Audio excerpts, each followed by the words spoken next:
kids, your best friend is God. No one needs to know that you're talking to him. You can ask him for help at any time of the day. No one needs to know.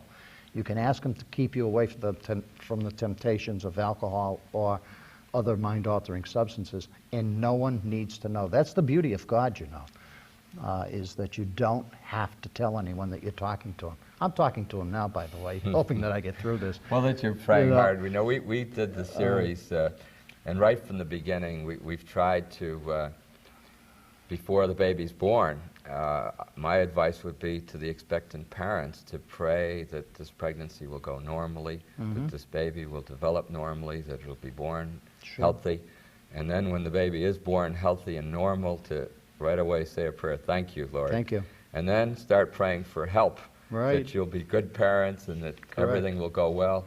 And I think probably the time to pray the hardest is as they embark on adolescence. I agree. Pray that the parents will be able to guide them and help them and set a good example. And you mentioned, you know, that if the parent has been drinking alcohol and the kid comes in smelling of alcohol, their senses are depressed and they may not smell it. Right. I think parties, too. I think back when our kids were growing up, we would have some parties with alcohol being served and our kids would be around, and somehow or other, there was always one or two or a few that would overdrink, abuse the drink at the party.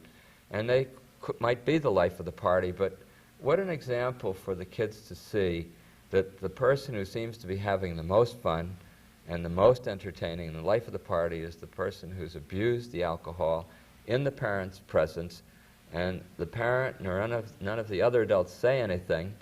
And it happens not just that once, but they're also invited back another time if they happen to be a good neighbor or a good friend.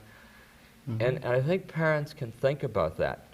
You know, we can't expect our teens to break a friendship with a teen who starts to abuse drugs if the parents didn't have the courage or the sense or the wisdom to break a friendship with one of their peers that was abusing substance. And I don't think I would go so far as to say, you know, you should never have a beer if you've worked hard in the yard and you don't have a problem, or that you shouldn't have a glass of wine with a Thanksgiving or Christmas dinner if you don't have a problem. But, you know, to be so aware of that example that you're setting as a parent, particularly with substances. We have the same with, I think, over-the-counter drugs, when no one is going to put up with 1 minute of discomfort if they can take this, that, or the other thing to relieve it. And they're encouraged to by the media and advertisement. And it's all about this, most of it. Right. And everything, and you're right, John, because everybody wants the immediate cure. And for the adolescent, and as parents and as a grandparent, you see that they live their life emotionally a minute at a time. And the smallest thing could be a crisis in their mind. And if they have been exposed to the marijuana or to the alcohol and they know that it numbs their mind, they will automatically go back to it if they do not have the spiritual foundation to seek help, either with mom and dad, talk to God, like I was saying, you know. And I think you have to talk to God. That comes from your parents. I don't believe you just pull that out of thin air. That's upbringing, that's values in life, and that has to come from mom and dad. And it's tough to be a parent today. It's not an easy thing.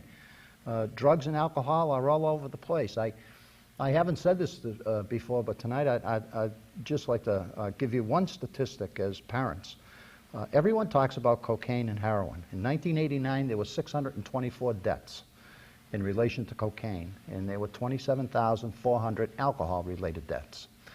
And of that, over 50% were teenagers in the alcohol category. And in the cocaine category, it was less than 5%. And so you have to take a look at what your enemy is.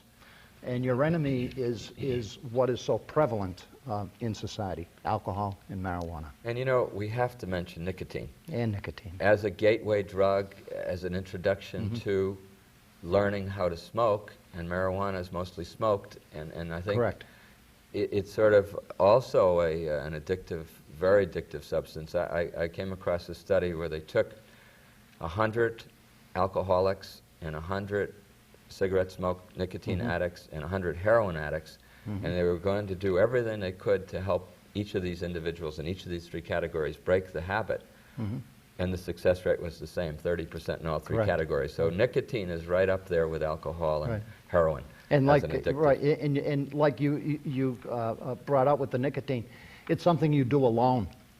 You do that alone. And it was like we were talking earlier on, the first time you smoke as a teenager or as a young adolescent between the ages of 9 and 12, you sneak it. And so that's the first thing you're going against, a value, and it's a principal value, okay, that has been given to us by the good Lord, an innate value by our parents, just carried down. One quick thing I wanted to comment on is when you were talking about parties when we were younger. Today, it is so socially acceptable to have these keg parties out in the woods. I don't know if you've been hearing about that, the keg parties, and everyone flocks to them, and they throw in $2 and so on and so forth. And so I just wanted to come back to how do you know that they might be doing it? And one thing that I didn't mention was that their monetary resources are dwindling. Their piggy banks are being rifled, okay? And you're not seeing the computer show, rather the computer software program, or you're not seeing some clothes or whatever the case might be, but the money is just starting to go. You start to see the piggy bank going down. And I'm talking early adolescence here, because that's where they're going to get their money. They get the money from the house. Money's missing from your wallet. Or from your purse, Mom, or on top of your bureau. And little things like that there. And one thing that money related, the kids who are working long hours after school, the more work they're doing, there's a higher incidence of substance abuse. Yes. And not that I think it's a good thing for young people to learn that money doesn't fall out of the heavens onto them, but they have to work an hour to get an hour's wage, and it's a great lesson to do that hour's work well. But that there is an increased incidence of substance abuse in kids who are working more hours. The more hours they work, the higher the incidence of substance abuse. And I think, the last thing, and we're getting a little smarter. I'm going to try to do the last thing while we have a little time, because sometimes we get down to 1 minute. Sure. But what can parents do to prevent their children and teens from trying drugs? And we've mentioned, you've mentioned, and I want to start right off with that, the spiritual foundation. I think, I really believe the most important thing we can do to prevent them from getting into drugs is to provide them with a strong spiritual foundation. And don't begin to lay that foundation when they're 13, but begin to lay it in infancy and early childhood, and then reinforce it and crank it up. Crank up your parental prayer when they enter adolescence. Pray harder that God will protect them and help them. Set an even better example, if possible, for them, that you believe in the power of prayer and that you have faith and that you believe God sees everything you do as an adult, as a parent, and remind them that God sees everything they do. And I think if that can fill their life, what are they looking for? They're looking for highs. Well, yes, they get a high at Disney World. They get a high when they win a basketball game or a district championship. And those are good highs. They should get a high when they bring home great grades and their parents are very proud of them. They should get a high when they help the elderly. They should get a high when they're spiritually very pleasing in the eyes of God, and that the temple, the body, the temple of the Holy Spirit, the body they've been given them, has been honored by them. They haven't poured garbage and chemicals and junk into it. They've honored God's gift.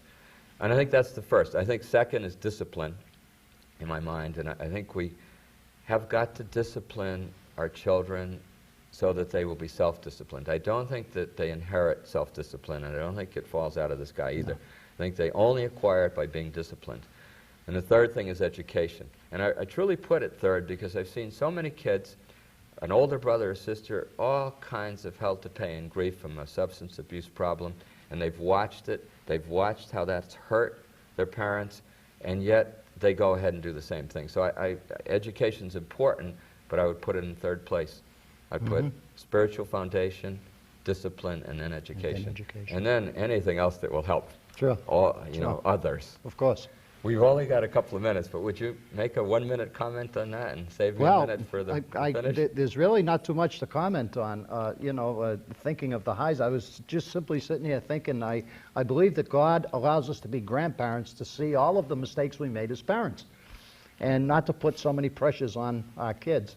And when you talk about highs, I look at my grandchildren and it's a joy.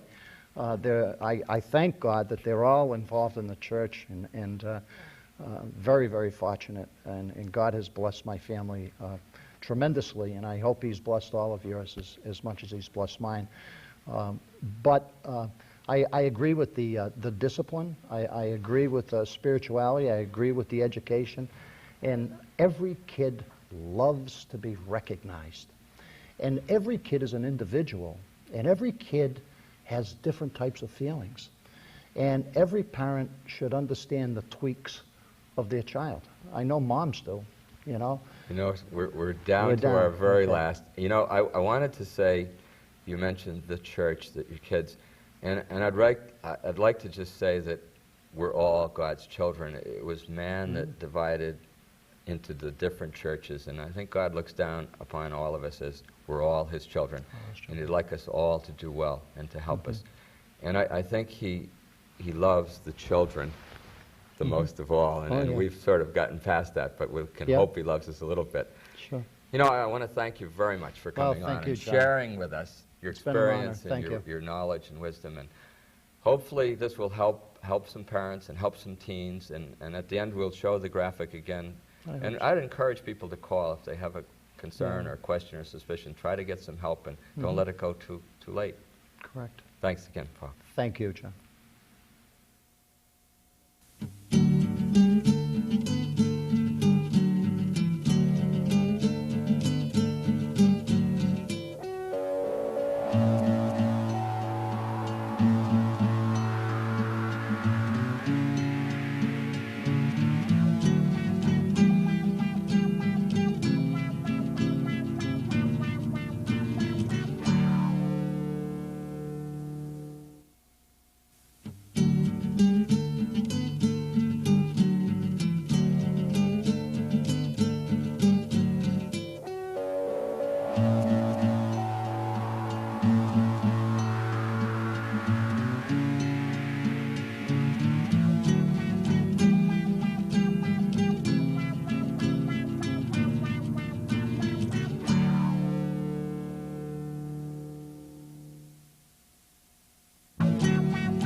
So, whose influence are you under?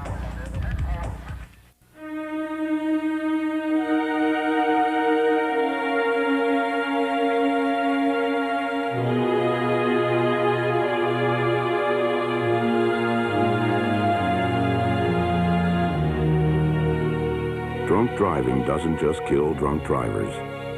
Next time your friend insists on driving drunk, do whatever it takes to stop him.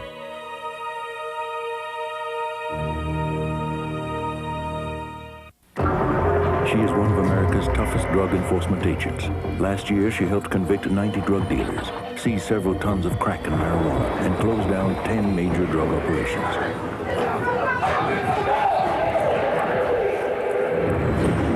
She is a 68-year-old grandmother named Irma. She set up a community drug watch that is not only changing her neighborhood, but its future.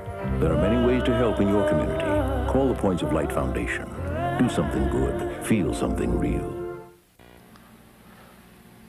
Hi, this is Congressman Peter Blute urging you to support TV 57 SPAC, public access television in Shrewsbury, where you can express your First Amendment rights to your fellow citizens.